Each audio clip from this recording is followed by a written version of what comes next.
John Coleman.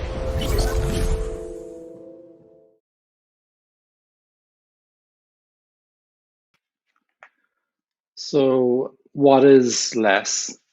Why is it needed? And why is it typically misunderstood? LeSS is one of the most beautiful patterns for adding capability for multiple teams to work together on a product. It's a descaling framework, which means that you can try to simplify your organization instead of adding things to your organization. You're trying to take things away. You're essentially hitting the delete button, removing slowly, some traditional practices and processes that be made a bit overcomplicated over time. Just to step back a little bit, though, the first rule of scaling is not to scale. So the best scenario for an agile team is to just get the best people, get them to focus on whatever problem you're trying to solve, and let them continue working on that problem that needs to be solved. However, if you have a situation where you must, and you feel you must have multiple teams, particularly when you've got 3 teams and above, you can struggle sometimes to get that to work well. On another episode, I talked about Nexus, the exoskeleton of Scrum, which is the Scrum.org pattern, a very simple pattern, which works very well for what I call layer of cake teams. LeSS is more designed for slice of cake teams. It is optimized for adaptiveness, for customer value, so that you can essentially respond more quickly to what's going on in the market. So there's a bit of a contradiction for me with LeSS, and it's not less, but in terms of my understanding of it, and I might lose my badges for saying this. This is just my personal opinion. There's a couple of ways of looking at LeSS, and one of the ways of looking at it is it's a framework. It's you've got these events. You've got sprint planning, for example. And sprint planning is broken up into sprint planning 1 and sprint planning 2, kind of like Scrum from years ago when there were 2 separate parts for sprint planning. And so in sprint planning 1, you'd have representatives from each team working with the product owner to figure out what each team might be working on during that sprint. And then in sprint planning part 2, those representatives would go back to their teams, and they would do detailed planning for their own team. So essentially, you're scaling sprint planning by separating planning 1 from planning 2. You could have the entire constitution of the teams attending sprint planning 1, but it tends to be the case that really you'd have representatives from each team working with the product owner, probably supported by the Scrum Master, making sure that teams understand what work they're selecting this sprint. And the teams will then have their own individual planning. One of the things about sprint planning in LeSS is that the sprint goal is de-emphasized. When you get to multiple teams, even though Nexus, for example, has a Nexus sprint goal, LeSS doesn't have that. There is some kind of almost impossible perfection vision we're all striving for, something that we're trying to achieve in terms of our capability. But the notion of product goal and sprint goal would not be so prominent in large scale Scrum. But sprint planning, very like Scrum planning, and you would have then the team going off doing their business during the sprint. Each team would have their own daily Scrum. You could have people visiting each other's daily Scrums. You could do that. You could do Scrum of Scrums, although it's not really recommended. If it's working for you, do it. If it's not, maybe consider doing something else. You can have people visiting other teams as travelers, but that's a kind of a long-term change where maybe I decide I want to work in another team. I ask if I'm, if I'd be welcome in that team, and maybe that team invites me in as well because they want some additional capability maybe that I offer. Midway through the sprint, the teams stop essentially, and they do product backlog refinement, so they get a common understanding of what it is that we're building. They look ahead, typically 2 to 3 sprints, I would say, to understand what's coming next. And then at the end of the sprint, just like you'd have in Scrum, you have your sprint review, you have your sprint retrospective, but we also have the overall retrospective, which is really nice addition from LeSS. So at the overall retrospective, you'd probably have representatives from each team with a Scrum Master or two, I guess, and managers looking at some of the I guess impediments, some of the issues, some of the things that are slowing the teams down, and you look together at maybe trying to understand those problems and seeing can you resolve them, because some issues are beyond the control of people in individual teams. And so that's a really nice thing. And management is an optional role in LeSS. And the expectation of managers is that they go to see really what's going on, to go and really see, they really understand what's going on with the work. And so there's an encouragement for managers in a LeSS adoption to be more technical. So they really understand what's going on. They can really contribute. They can roll up their sleeves in terms of trying to help resolve problems. Every team in LeSS has the same sprint length on the same product, and the same LeSS instances has the same sprint length. They start at the same time, they finish at the same time. So the idea is that if we are in planning, that we're all planning at the same time, we're all refining at the same time, we're doing review hopefully at the same time, retro at the same time. So when we need each other, we should be available because we've been doing our events at the same time. So that's kind of nice. And there's lots of things that are expected in LeSS. If it's a software or tech product, there's an expectation that you'd be following technical excellence. You would have a continuous integration behavior. You wouldn't just have your, Jenkins installed or something like that saying we have continuous integration. You really would have a behavior when the build is broken. You would try to fix it, and you would pay close attention as well to architecture and design. There are some optional guides in terms of maybe having architecture workshops and so on. Typically, maybe documenting what's already been built. Often it's better to document what we've actually done than kind of prescribe what might happen in the future. One of the things that I wish would be improved in LeSS is some of the terminology. So the expression feature team is very prone to criticism because if misunderstood, and even the word, the way it's done, it's not kind of considering experimentation.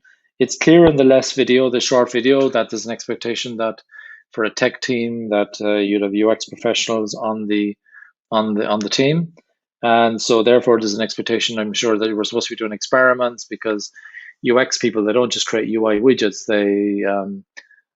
They actually do research, they meet customers, they do interviews, they do prototypes. And some of that research could be presented at the sprint review alongside the increment, where we show something that we built as a result of some of the evidence we already had before. We had good evidence that we should build this thing, so we went off and built it. So the expression feature team could be misunderstood as meaning feature factory, where we're just delivering stuff, delivering outputs, and that we're not focused on outcomes. And I don't think that's the case. I think in most LeSS instances, you would have a situation where people are indeed focused on outcomes, that we're looking for changes in customer behavior, and we're really trying to improve things. The basic LeSS instances for up to 8 teams that's not a hard number. It's based on experience. It's really whenever the product owner's head hurts. So in LeSS, there's one product owner, just like in Scrum, there's one product owner, and Nexus, one product backlog. That means there's an expectation that the product owner is not writing product backlog items. They're probably explaining the direction of travel, and probably introducing the developers on the Scrum team to the stakeholders, so they can clarify what needs to be done in product backlog refinement. and so that they can really understand what's needed and so on. So really, for me, it's important that the team really is trying to clarify the problems themselves with the stakeholders. The product owner should really be just connecting with the stakeholders, managing expectations, I guess, being clear on where we're going, and maybe aligning stakeholders and maybe what we've decided to do next in terms of sprint planning, because it's the teams who will actually select the work during sprint planning. Even if the product owner has some kind of an idea in mind, the teams will decide based on their capability what they can actually do. So it's easy to think that that's it. That LeSS is a framework. It's you got your events and you got your optional management role. There's an expectation and feature team and so on. Although I prefer to use the expression slice of cake team so that we're not focused on features. Maybe we can go with a better expression for that. But anytime I explain slice of cake team versus layer of cake team, people seem to get that pretty quickly. So it's easy to think that is just really about that. But for me, LeSS is really about the principles. So there are a number of principles underpinning it. There are lots of rules, and one of the rules, for example, is that you have a full-time Scrum Master. So Scrum Masters are full-time; they're not like part-time positions on teams. And I think that's fair because if a Scrum Master is part-time, it's much more likely that the Scrum Master will be exhibiting behaviors of the misunderstandings of a Scrum Master, like doing things like coordinating and doing dashboard reports and all this kind of stuff, instead of coaching, mentoring, maybe teaching, maybe leading the way in terms of technical practices and acting as a change agent, working with the organization, and so on and so forth. And so, when you're a full-time Scrum Master, you take the role more seriously. If it's a part-time role, and particularly if it's like a pass the parcel or pass around the hot potato type role, where people take turns being Scrum Master, it's much more likely that the Scrum Master role will be misunderstood, and that is a big pity. In terms of the principles, I'll start with queuing theory. So the more items you start, the more context switching that you have, the more waiting time that you have. So try to focus on finishing work. Transparency is important, which means that we need to be comfortable with being honest about what's going on. The Scrum Masters need to work with the organization in terms of trying to improve that transparency. And we're trying to really we're trying to achieve more with less. We're trying to not add things. We're trying to remove things to make things simpler, actually. And so essentially, Scrum Masters and managers together slowly try to strip things away, but also trying to put things in place that would support agility. Like, for example, having HR processes that promote the idea of being multi-skilled, changing the way work gets financed, moving from a project mindset to a product mindset, where instead of having artificial constructs to get money to get some work done, where we're not thinking about the long term, because products don't have scope, we have long-term teams that we keep fresh through the traveler concept that I mentioned earlier. There's a whole product focus, and so this is often a basic question that people struggle with. What is the product? And I'll oversimplify here, but it's essentially something that the customers of the organization buy. They recognize, the end users will recognize what it is. So, for example, a customer relationship management system within a company is a very useful platform to have to underpin the services that you're providing and products that you're providing to a customer. But they would be platforms, not products. A product would be what the customer would buy. Maybe they'd buy with money, or they might buy with data or some other way, some other kind of contribution back to the organization.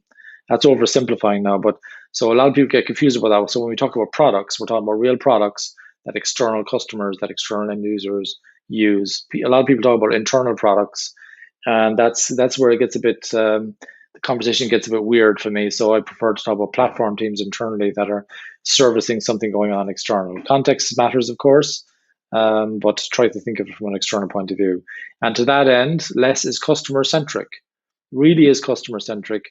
Hear a lot of people saying that they're customer centric, and the more often they say it, the more I realize that they're probably not customer centric, because they really are still focused on outputs, delivering product backlog items to done, which is great.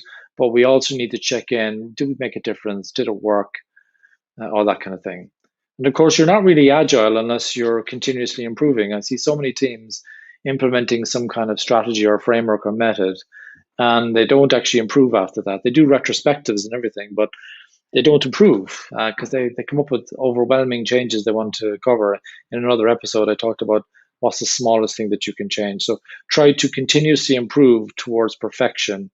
And there's an almost impossible perfection vision that the people in the LeSS instance would be striving towards.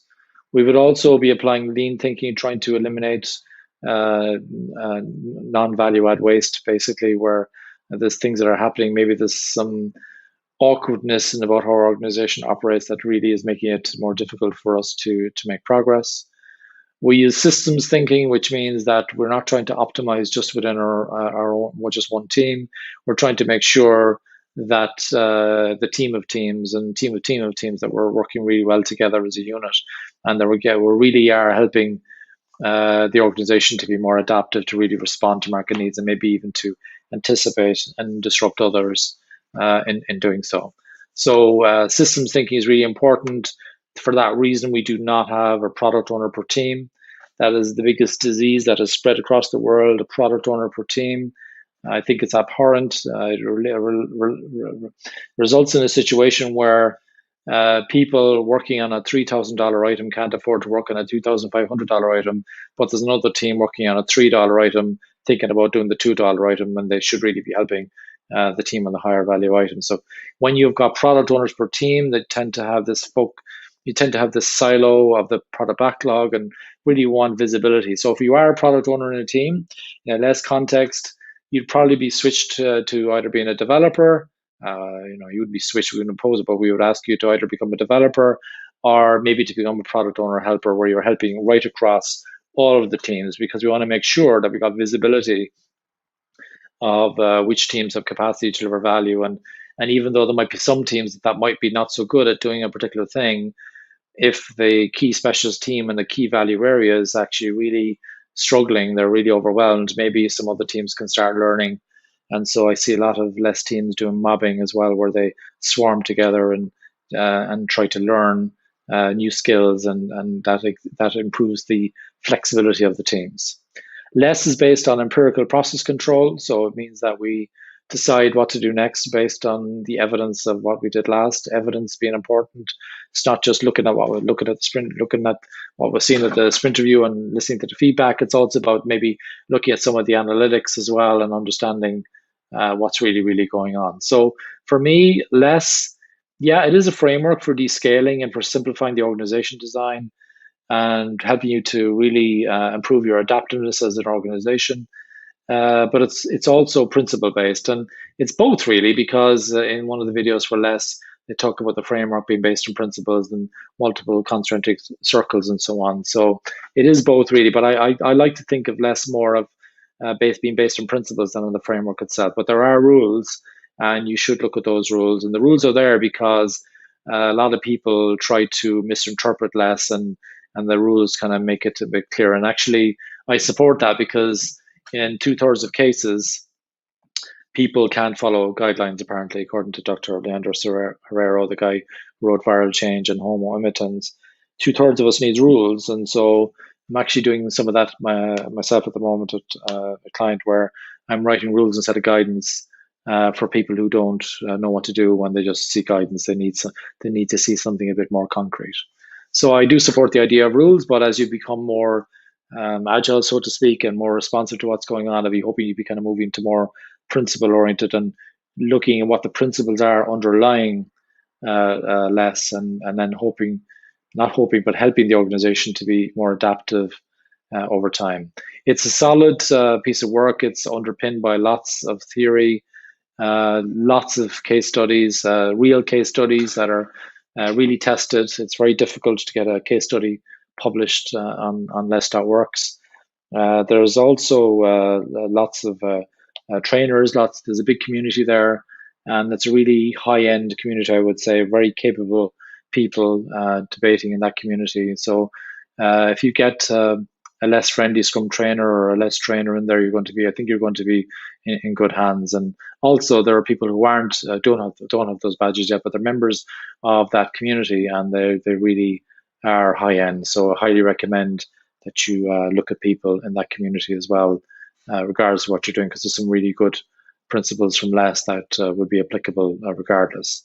The key point I would say is try not to misunderstand feature team as feature factory. It's really about a multi-learning, multi-skill team that's customer centric, working on a real product.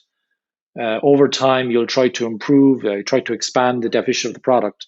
So the whole problem of portfolio management kind of goes away when you just expand the definition of your product. That presents a challenge in that your definition of done will also need to expand. And there are some lovely techniques taught in the 3-day certified LeSS practitioner class that teach you how do you expand your definition of done over time. One step at a time would be the spoiler alert. So that is large scale Scrum. Why is it needed? To simplify your descaling, simplify your scaling, simplify your approach, really be customer centric, really be customer focused. And you could be doing lots of discovery within that. And I think the assumption from the video would be if you do have UX designers and researchers on a team, that means that you're going to be doing lots of research and experiments. And according to Marty Kagan, an excellent product manager in his parlance would be wrong 70% of the time. So a lot of these ideas will be wrong. So you can use discovery to discover, which ideas are building up evidence that we should build, and then we build them. And the definition of done in Scrum is our quality switch, if you like, to make sure that we're delivering the right thing. So that's LeSS. Why is it needed? Simplification and adaptiveness to improve your adaptiveness and improve your capability. And also, I would say, just to improve your sanity. How is it typically misunderstood? People have the wrong understanding of what a product is, wrong understanding what a feature team is, and they use part-time Scrum Masters, and they pick and choose what they do and so on. LeSS is a hard decision, but it's a good decision. So I hope you give it a go. Give it a go. I'm going to just have a look over at comments here. And so a LinkedIn user says, how many teams can a Scrum Master be on? 2 to 3? I think you said that just one team full-time, but is there enough to do? So I think that, I'm not sure if I said one team full-time. I said each Scrum Master needs to be full-time. And Michael James, one of my esteemed colleagues in the LeSS community, he has a nice one-liner on this. He says, a good Scrum Master can deal with up to 3 teams. An excellent one can deal with 1. So there's your kind of answer, really. But I would imagine that you would have maybe, it depends on what's going on with your team. So if you have maybe a team that's launching, that team will need a lot of energy at the start, and hopefully that energy will peter out over time as the team kind of gets more agile, so to speak. And then as you have many teams, maybe 2 teams working really well, then maybe you can afford to take on another team. So, but I wouldn't be kind of launching 3 teams at the same time with 1 Scrum Master. You'd want to make sure that it was well supported. Typically, there's a few adoption strategies. One of them is you start off with you kind of with a flip, they call it, where basically you start off at a self-designing team workshop. That's just a guide. You don't have to do that. And managers are consulted beforehand and about the constraints within which people will self-organize, will self-design their teams. And then the teams have a new team name, new photograph, new location ideally as well, after maybe 6 rotations on average, in terms of trying to get the right score in terms of how we hit those management criteria in terms of what we need in each team. There's a slower approach as well, where you just do a kind of evolution over time across a larger number of people. But if you want to find out more about that, maybe check out one of the 3-day classes. The 3-day classes really are where you get a lot of the details. The LeSS basic class, the 1-day class, really is basic. It just kind of covers maybe some system modeling, going into the principles in more detail, going into the framework in more detail, but it doesn't really go into adoption so much. So thank you very much for that comment.